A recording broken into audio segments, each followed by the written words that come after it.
Bloodletting. The very word conjures images of cruelty and sacrifice.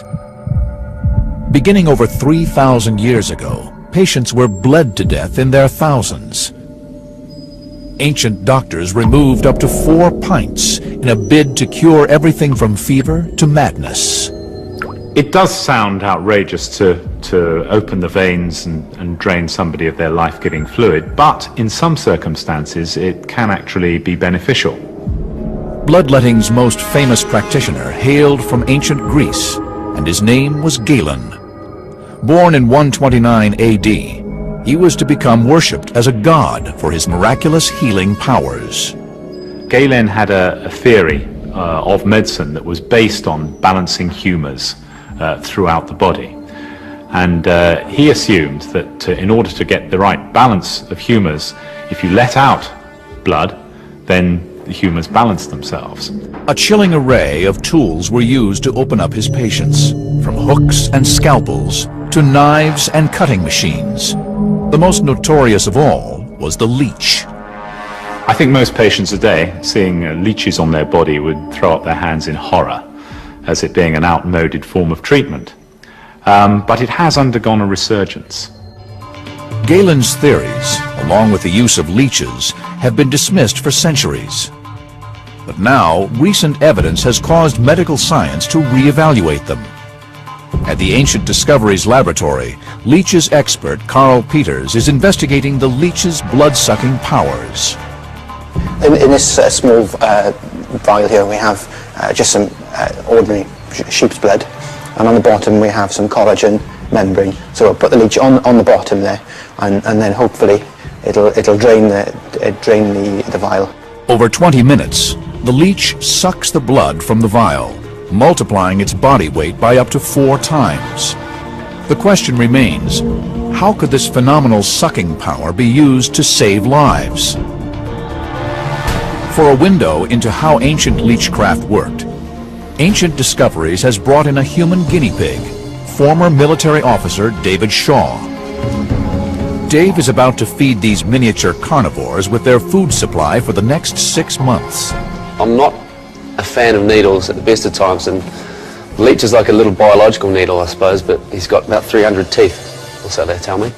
So yeah, a little bit anxious, a little bit nervous. Carl attaches the leech to Dave's calf. It begins by flexing to increase body volume and prepare for drinking up to 50 milliliters of human blood. After 25 seconds, the leech breaks the skin. When it makes the hole, it bites in. It's got three jaws, 125 teeth on each jaw. Normally, when the skin's surface is broken, a blood clot forms to prevent us from bleeding to death. Here we see the leech's 3 jaws. Leeches have a unique substance that overrides the body's clotting mechanism, their saliva. This acts as an anticoagulant, which prevents the blood from clotting. In the ancients' procedure, as now, the leech falls off once it's had its fill of approximately 2 ounces of blood. It was quite an experience. It surprised me the number of times that you actually felt a little sharp prick, and apparently the leech is not happy with just one bite of the cherry. He likes to dig a bit deeper and find the optimum blood supply. You can feel the bodily contractions of the leech as he kind of ingested the blood, but you couldn't feel a flow. Now begins the second part of the ancient procedure. Most of the blood wasn't removed by the leech itself, but from the unclotted bleeding caused by the leech's saliva. Once the leech feeds, because of the anticoagulants in the area, it'll sort of help the area decongest, and the hole it makes will still bleed for about 10 hours, so you get the blood into the artery and out so the whole leech is made. So it's keeping the area alive long enough for the body to repair. These limbs are suffering from a septic necrosis, which is caused by a lack of blood supply and bone death, a condition seen on the battlefields of ancient Greece due to sword and axe wounds. As the blood vessels are severed, limbs are deprived of critical nutrients in the blood, resulting in amputation or death. The leech's saliva contains agents that vasodilate the small veins and capillaries in the flesh. This allowed ancient leeches to draw the blood evenly through damaged flesh, keeping it alive while it healed. Yet leeches were not the only skin-crawling critter to inhabit the world of ancient gruesome medicine. The most shocking treatments of all came from poisonous snakes. In Greece lies the ruins of Epidaurus, headquarters of a mysterious ancient snake cult said to have magical healing powers. It was founded in 300 BC by a demigod whose name was Asclepius.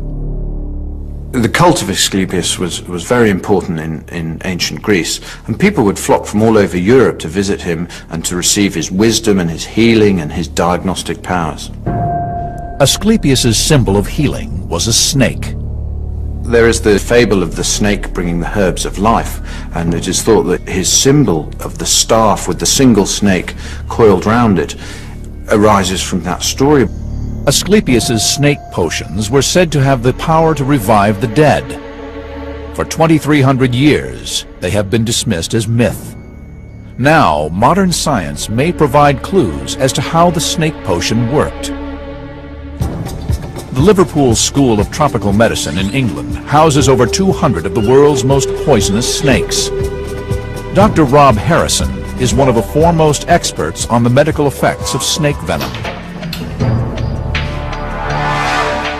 In order to make a snake potion, the ancients would have needed to milk the venom. Our subject is the horned viper, one of the most dangerous snakes in the world. Venom extraction is a dangerous procedure. It should only be done by experts. It's important when I'm helping Paul milking the snakes that we're not scared, but that we feel competent. Anxious is all right, scared is not all right. The horned viper is native to northern Africa, and just half of its maximum dose is enough to kill an adult. If a person was bitten, they could be in a life-threatening situation within 20 minutes, half an hour. Okay, Paul, are you ready? Yeah, ready. As Dr. Harrison and his snake handler, Paul, extract the poison, they are replicating a process carried out by the ancient snake handlers. You got the green one? I've got the green. Okay, good. Right. Yeah. Ready?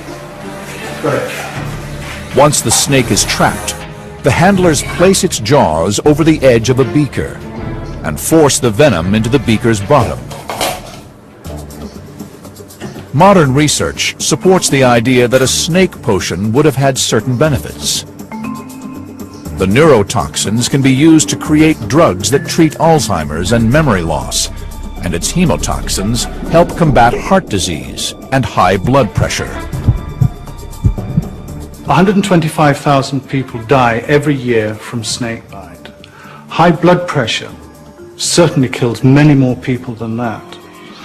And the ACE inhibitors, which are the most effective drug against high blood pressure, were developed from snake venom proteins. So we should look at snakes not just as enemies, but also as potential contributors to our better health. If the ancients did access the same unique properties of snakes as modern medicine, how did they ingest the venom in the first place? Amazingly, they may have drank it. Drinking lethal snake venom is not fatal, unless there are cuts in the digestive system allowing the venom access to the bloodstream. 2,300-year-old accounts tell of Asclepius's patients drinking from the head of a snake-covered gorgon and then developing the power to heal. Tantalizing evidence that the ancient Greeks could have discovered the same healing powers as the 21st century's latest medical drugs. The ancients' unrelenting search for new medical treatments even saw them transform an underwater killer's taser-like weapon into a miracle cure. The secrets had been lost to time. Until now. Since the beginning of history, humans have sought to manipulate and control pain. From ancient torture devices that inflict unimaginable suffering to magical ointments that make pain disappear. The fact that we want to get rid of pain is not new. And I'm sure the Romans, the Greeks, the Egyptians, and probably everybody who went there before them didn't want pain either. Today, When we think of pain relievers, we think of aspirins or morphine. But in 100 AD, the Romans discovered a very different solution to pain relief. A secret lost to history that depended on a terrifying denizen of the deep. Roman historian Plutarch left an account describing an incredible pain neutralizer, a rare kind of electric eel known as a torpedo. The ancient Roman sources describe how sufferers of extreme joint and leg pain were taken down to the beach. Here, their feet were placed directly on top of the torpedo. After time, their suffering abated and their pain disappeared. The Roman accounts tell of how the torpedo could be used to cure almost all pains, from stomach cramps to syphilis. But aside from the basic ancient descriptions, nothing is known about how the treatment actually worked. How does the jolt of a dangerous animal relieve pain? At the Finisterre Aquarium in La Coruña, Spain, torpedoes are being scientifically examined for the first time. Fernanda Migueles is a marine scientist who has long been fascinated by the fish whose deadly electric shock weapon may have the power to heal. It's a fish that has remained mysterious for centuries because it primarily lives undercover on sandy beds, hidden from human eyes. The torpedo's electric discharge is primarily for defense, but it is also used to kill prey. When in attack mode, the torpedo electrocutes its target fish, paralyzing it before swallowing it whole. To unravel the mysteries of the torpedo, the fish's deadly electric charge must first be quantified using the latest scientific techniques. To do this, the team need to move the torpedo to the laboratory's test center. 2 millennia after the Romans discovered the torpedo's electric powers, modern science can now reveal how the electricity is produced. 2 electric organs, each containing over 1,000 cells, form the torpedo's electrical power station. When the torpedo stings, the brain signals for the cells to fire, and an electrical charge is produced. Each of the cells produces a small quantity of electricity, but the combination of many cells, all acting in unity, generates an exceptionally powerful electrical discharge. The result is a living aquatic taser. This machine here is an oscilloscope. We use it to measure the torpedo's electric discharge. It measures the voltage of the charge in relation to time. Today, we are going to measure the highest electric charge that it is possible for the torpedo to produce. Torpedo is Latin for paralyzed, so Fernanda must take great care when handling the fish during the test.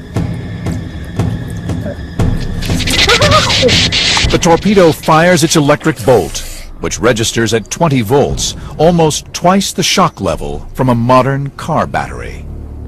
Look here. There is a signal of 20 volts, firing 3 times at intervals of only 5 milliseconds. This would cause a severe pain if inflicted upon a person. The Ancient Discoveries team now have a solid reading of the torpedo's electric potential. But the vital question remains, how did the Romans transform an aquatic taser weapon into an anesthetic? At the Ancient Discoveries Pain Lab, Dr. Watson is about to test how Plutarch's astonishing 2,000-year-old pain reliever actually relieves pain. And for that, we need someone in pain. David Shaw has returned to put his body on the line for another daredevil ancient experiment. We're going to measure how tolerant Dave is of pain. Dr. Watson places Dave's finger in a device called an algometer.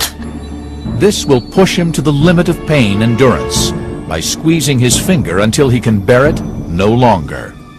I'm going to put your finger in here, and I'm going to keep squeezing, and I'm going to keep applying pressure until you tell me to stop. It's going to hurt, so give me a finger. I'm going to start applying the pressure. And I'm going to squeeze and squeeze and squeeze. As Dr. Watson cranks up the pressure on Dave's finger, neurotransmitters shoot up through the nervous system at 300 feet per second to deliver pain messages to the brain. At this rate, his brain is experiencing pain signals commensurate with a second-degree burn.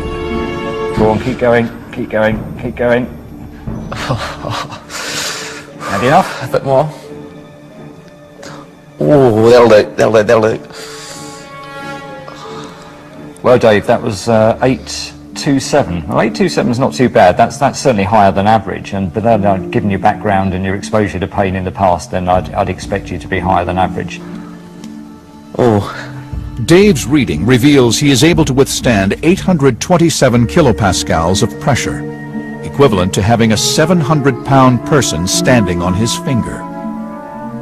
It's kind of an all-encompassing pain that you can't really escape from. Certainly wouldn't want to be in that kind of pain if it was a continual, just a 24/7. You'd be looking for something, anything, to relieve the pain, especially if it was as intense as I've just experienced. Now, the way we think the torpedo worked is that it produced enough electrical charge to theoretically numb pain by neutralizing the nerve impulses sending messages to the brain. So Dr. Watson matches the number of volts produced by the torpedo and administers that to our patient. We're going to be using an electrical stimulator that delivers a particular kind of current. It's really just a modern version of what the Romans were doing with their torpedo fish. Okay, Dave, so what we've done is we put a couple of fairly big electrodes here. I'm just going to turn this up really slowly. The electrical current is almost identical to the 20-volt reading from the torpedo. If the ancient accounts are correct, in his electrically numbed state, Dave should now be able to increase his pain score of 827 kilopascals. How it works is this: there's a gate in the spinal cord which controls how much pain does and doesn't get through. We're simply using electricity to make the nerve fire. The stimulation of this nerve is going to shut the pain gate, and effectively we're going to reduce the ability of the body to transmit pain from the hand up to his brain. And if the pain starts in his hand but doesn't reach his brain, he can't feel it, and therefore he will feel less pain. Now, Dr. Watson must test whether the electrotherapy theory works in practice.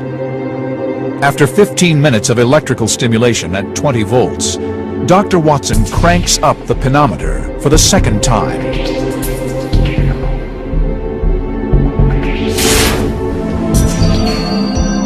The pinometer crunches Dave's finger into 1/4 of an inch. He is now experiencing a far greater level of pain than we would expect a human to be able to take. Yep. Okay, so that gives us 1096. That's 1096. That's different from last time. Very different. 200 up. 200 up. That's about 25% up on where we were before. Originally, he was feeling 827. That's when he told me to stop. This time we got up to 1096, 1096 before he told me to stop. So I've made him less able to feel pain. Dave can now withstand pressure equivalent to being run over by a 2-ton truck. 2,000 years after Plutarch's first accounts, this pioneering experiment has revealed that the stories of the ancient Romans' miracle cure are grounded in fact. I'm pretty sure they didn't understand about pain gates in the spinal cord, and I'm pretty sure they didn't understand about stimulating nerves in order to get pain relief, but they knew that using electricity, which happened to come from a torpedo fish, produced the sensation of pain relief. Thousands of years later, our modern machines are just an up-to-date way of doing torpedo fish therapy. Even the Romans might wince at some of the treatments in the mysterious world of the Incas. Here, doctors literally cut open the human head.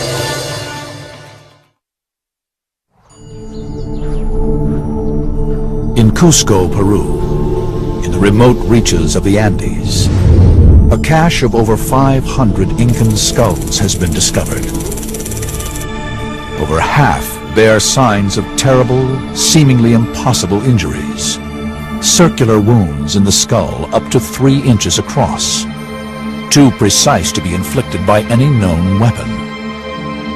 Evidence of an ancient, gruesome practice. Inca historian Peter Frost is investigating the mythical world of the Incas. The mystery of the Incas comes from the fact that they were a civilization that grew up in isolation from the rest of the world. There wasn't any contact with them, and they didn't have a written language. The skulls were found in a region known as the Sacred Valley, home to the magnificent lost city of Machu Picchu. Founded in the year 1450, the city lies at almost 8,000 feet above sea level. Surrounded by cliffs and continually wreathed in cloud, this was the secretive citadel of a civilization that ruled over 1 million square miles and 10 million people. Yet the Incas lived here for just 100 years, sucking the mystery of the Incan skulls into the mists of time. 5 centuries later, new forensic evidence may yet solve the riddle. It suggests that the people survived their injuries. There are lots of examples of skulls that they've unearthed which show that the skulls began to grow back over the wound. The linchpins of Incan warfare were weapons such as the club or mace, weapons that deliver severe trauma injuries, such as a fracture to the skull. The thing about a skull injury or a skull fracture, a depression fracture, is that it pushes bone fragments into the brain area, and they must be elevated or taken away, because of course the skull is a box, and if the box is closed and there's bleeding inside the brain, then pressure increases and eventually the brain must die. Incan surgeons developed an astonishing solution to this seemingly fatal injury. They did develop one technique which is extraordinarily sophisticated, which is skull trepanation. Trepanation is the removal of an area of the skull to release pressure or to decompress a depressed fracture of the skull. We can tell how long an Inca lived after the procedure by analyzing the skulls to see if they show signs of healing. Amazingly, in 80% of the observed cases, the Incas survived this early form of brain surgery. But how? At the Ancient Discoveries Laboratory, leading surgeon Mike Edwards is taking a journey back through 600 years of history. He is carrying out a trepanation using Incan tools on the head of a dead sheep, purchased from a butcher shop. The challenges involved in performing a trepanning in Incan times must have been tremendous. Let's imagine that I'm sitting on some Peruvian hillside with this chap's head between my knees, and I've taken the hair away by shaving, and I'm just making my first incision. Mike will use the same blade as the Incan surgeons, a form of volcanic glass called obsidian, which is 5 times sharper than surgical steel. Keep in mind, the Inca patient would not have been anesthetized. It's a tense time because I know it's going to hurt the guy that I'm operating on, but yet I have to keep my nerve. I mustn't be put off by his screams, and my hand mustn't shake, and I've got to know what I'm doing is going to benefit him. It's the same for any surgical procedure, apart from the fact, in this case, my patient's wide awake and feeling what I'm doing. The obsidian blade went through the scalp in one fluid move, so it's an incredibly sharp instrument. It takes Mike about 30 minutes to cut through the bone. Not long, unless you are an Inca patient. During the operation, Mike lacerates several cranial nerves, sending extreme pain messages instantaneously to the brain. Beneath the bone lies the dura, a thin layer embedded with blood vessels. It is the body's final layer protecting the brain, but it has the consistency of a cotton shirt. I'm very careful as I go through the skull not to damage the dura, because I know if I pierce the dura, it's going to bleed, and I may not be able to control the bleeding. I will also enter the brain tissue. It may be that there's pressure inside the brain that has caused me to be doing this procedure in the first place. So if I pierce the dura, there's every chance that the brain may just burst through like toothpaste. and just come out in front of me, and the patient will die within seconds. Well, looking at this, I think this has been a successful trepanning. We've made the skin flap that you see here, we've gone through the periosteum, we've gone through the bone, and this, peeping up at us through this hole here, is the dura. The vast majority of patients were killed not by the trepanning, but by infection of the brain afterwards. But 8 out of 10 Incan patients survived. The bone reformed over the hole and the skin healed, leaving nothing behind but a small indentation. In the same time period, over 6,000 miles away in England, a simple blacksmith set about transforming medical history. How did he use nothing more than a hammer and molten metal to perform brain surgery needed to remove an arrow that had been shot straight through the head of the most powerful prince in the medieval world? The ultimate test center for medicine is the theater of war. Yet few today realize that the surgical techniques deployed in war zones from Vietnam to Iraq were invented over 2 millennia ago in Imperial Rome. The Roman drive for military might saw the creation of the Medici, the first medical army elite in history. The medics became very much more important and significant as the Roman army became professionalized, and this was around the 1st century AD by Emperor Augustus, who recognized the importance of having a quality medical support team for his forces, for his armies. Preserved at the Museum of Roman Civilization in Rome lies an intriguing collection of images taken from Trajan's column and dating from the year 113 AD. They depict surgeons operating on the front lines, applying bandages, splints, and emergency first aid. If the reliefs are accurate, they show that the Roman surgeons pioneered the tools and techniques used by today's military medics. Leading surgeon Damien Mole is investigating.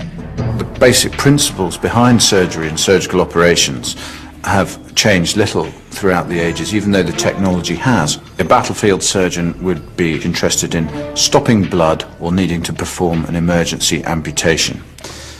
He would have needed something to cut skin, muscle, tendon, which would be a knife, and he would have needed something to cut bone, which would have been a saw. This saw is still used by many operators to cut through bone during an amputation. An extraordinary account left in a 2nd century text by a Roman surgeon named Celsus describes an early use of scalpels, hooks, and clamps. Amazingly, its instructions are still obeyed in operating theaters today. Modern surgeons clean and stitch up wounds just as he recommended over 1,800 years before. Only a foolish surgeon would ever ignore history and ignore the past. The kind of clamps and that were used in Roman times are similar to the ones used today. There have been developments in the materials and obviously in the design of the clamps, but the principle of applying them and the mechanics used of the instrument to stop blood flow would have almost certainly been identical. Celsus's 4 sins of inflammation, redness, heat, pain, and swelling, are still memorized by every modern surgeon. This patient will later make a full recovery, a recovery founded on Rome's battlefield medics. Yet throughout history, survival depends not just on battlefield innovation, but also on rank and influence. The need to save wounded generals, commanders, kings, and even emperors has driven medicine to astonishing new heights. In the year 1403, Prince Hal, heir to the English throne, led 4,000 troops against an uprising that would become known as the Battle of Shrewsbury. He was aged just 16, and within 24 hours, his face would never be the same again.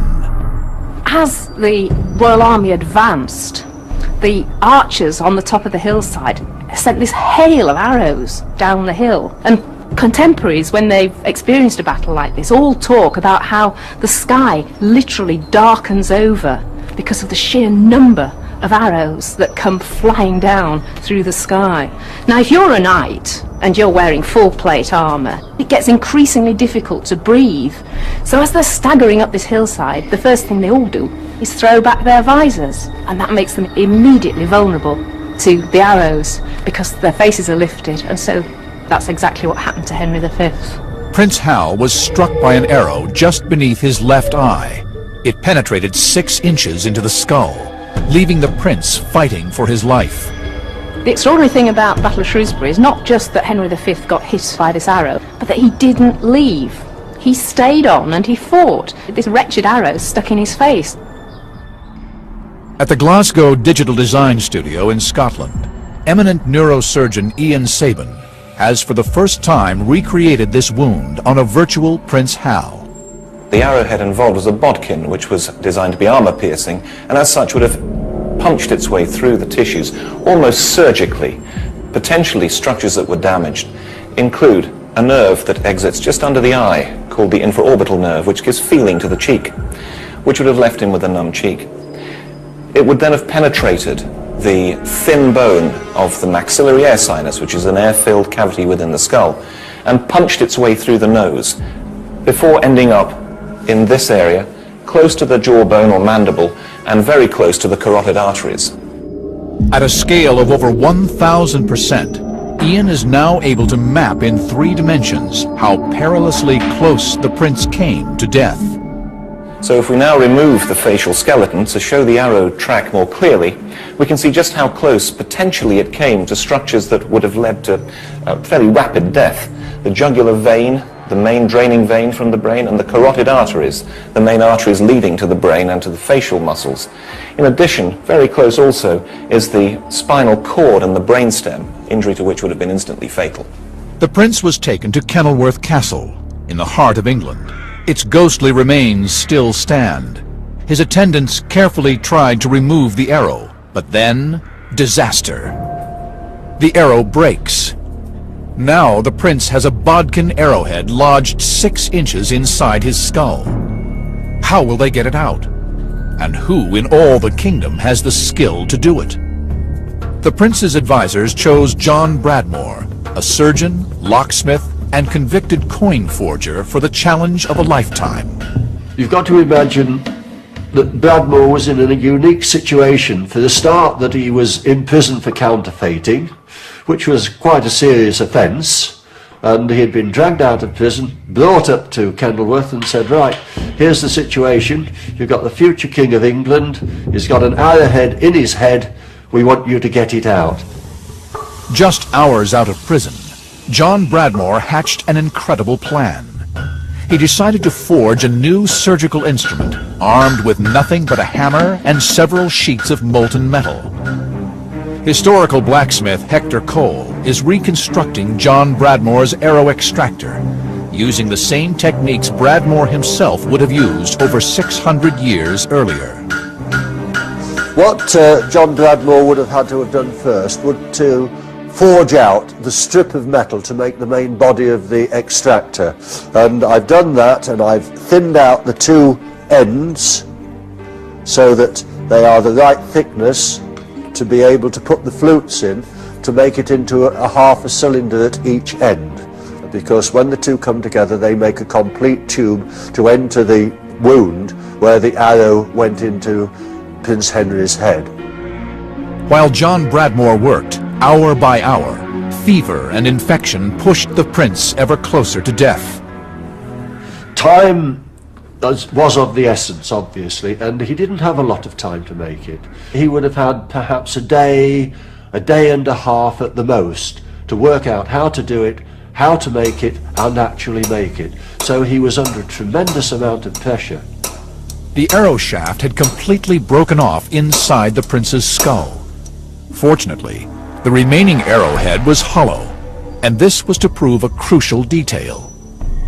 This extractor has to enter through the wound, locate into the socket of the arrowhead, and the clever part of it is it expands inside the socket, so it's not going to do any more damage to the future King of England. It grips the arrowhead tight, and then a little bit of the niggle, and out it comes. 6 centuries after John Bradmore forged his instrument, the Ancient Discoveries team are putting it to the test. Using state-of-the-art virtual technology, they are going to recreate the operation that saved the English prince. The question is, how did the future king survive?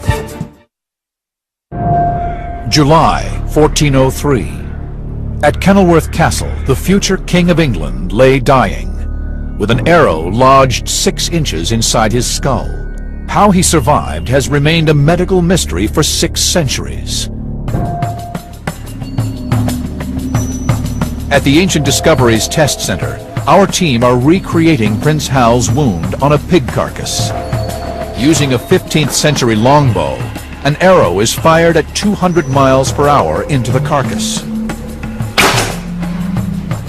Now, top surgeon Mike Edwards is investigating how our extractor can be used to remove the arrowhead. This is a pig carcass we're dealing with, of course, but we've got to draw some similarities between this and a wound in a human being. This is a big problem to treat because it's in such deep tissue and I can't see the other side of it. What I have to think about is, if I'm going to take out this arrow, what structures are going to be in the way to stop me doing that? Because, especially in the face, there are vital structures that must not be damaged. Mike's challenge is made more difficult because we know that during surgery, the arrow shaft was broken off, leaving the iron arrowhead deep inside the 6-inch wound. Now, as you can see, we've taken out the shaft of the arrow, but there's no arrowhead on it. And of course, this must be buried within the wound. Now, John Bradmore knows that there's an arrowhead lodged in there somewhere and he's got to get it out. This is where we test whether or not this implement, made in 1403, is going to be able to take out this arrowhead. Over 600 years ago, Prince Hal would have had to endure his skull surgery without any form of anesthetic. The original account says that this wasn't a straightforward procedure. So I'm going to have to be lucky for it to work first time.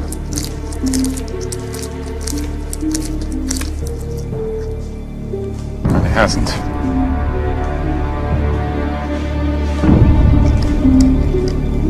I think if I were doing this to Prince Hal right now as John Bradmore, my career would be on the line. Probably my head would be on the line. What I've got to do is just see whether I'm anywhere near the head of the arrow. Ah, I think that's it. Something's engaged. The question is,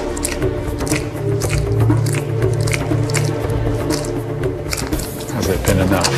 I'll just tighten the whole thing way down. Oh, joy. Mike's success came only after much trial and error, and it thus poses a further riddle. How did the prince survive such an invasive procedure? To discover this, the team need the technology of the future to look inside Prince Hal's head. At the Glasgow Digital Design Studio in Scotland, groundbreaking virtual technology may yet crack the riddle of the prince who should never have become king. What we've done with Prince Hal has built a three-dimensional model, but in layers, if you will. We've started with outside tissues and worked in three-dimensionally. So we've been able to construct the brain, the skull, all the major systems that are inside our head, and actually understand very clearly where the arrowhead was actually lodged. The team are setting out to model the Prince Hal story in a 3D virtual space. Every real element is modeled to within 1/25th of an inch. The way that we would build up a realistic 3D image for the arrow or the extractor would be to make the outline of the item, and then what we would use that line to make a set of surfaces. We can then use reference imagery from photographs we've taken, which we can then project onto the surfaces that we've created from those very basic lines, and we end up with what looks like a very realistic end product. All of the virtual elements are now in place. Neurosurgeon Ian Sabin is about to carry out the first ever virtual operation on a historical figure ever attempted. We take away the skull and the muscle layer, please. Okay, we're going into layer selection mode. There you go. Ian is able to visualize the virtual prints using 3D glasses.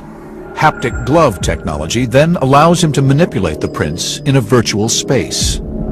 Arrow extractor, please. Okay, here's the extractor. The arrow took the only non-fatal trajectory available. It missed the central spinal cord, the brain stem, and the most vital blood vessel in the brain, the carotid artery. So using Bradmore's extractor, I'm going to pass it along the track that the arrow created, just able to locate it into the socket of the arrowhead, and it appears it's in the right place visually. I can now have a much closer look, which of course Bradmore couldn't do. We can rotate the head and see the tip, and then get a really close view. And that's a view that I've certainly never seen before. That's phenomenal. Just missed the carotid artery. He was that close to death. At this point, 600 years ago, the prince would have been feverish, his heart rate approaching 120 beats per minute. Removing the arrow would have been crucial. But first, Ian must ensure he is correct on the location of the arrowhead. We're just about to take the arrowhead out. There may be torrential bleeding. We'll need people ready to put pressure on the carotid artery if that happens. Have some packs ready and some vascular clamps. Screw the thread home to open up the jaws so that I can now rock the arrow backwards and forwards, freeing it from its bony entrapment and gradually pulling it back.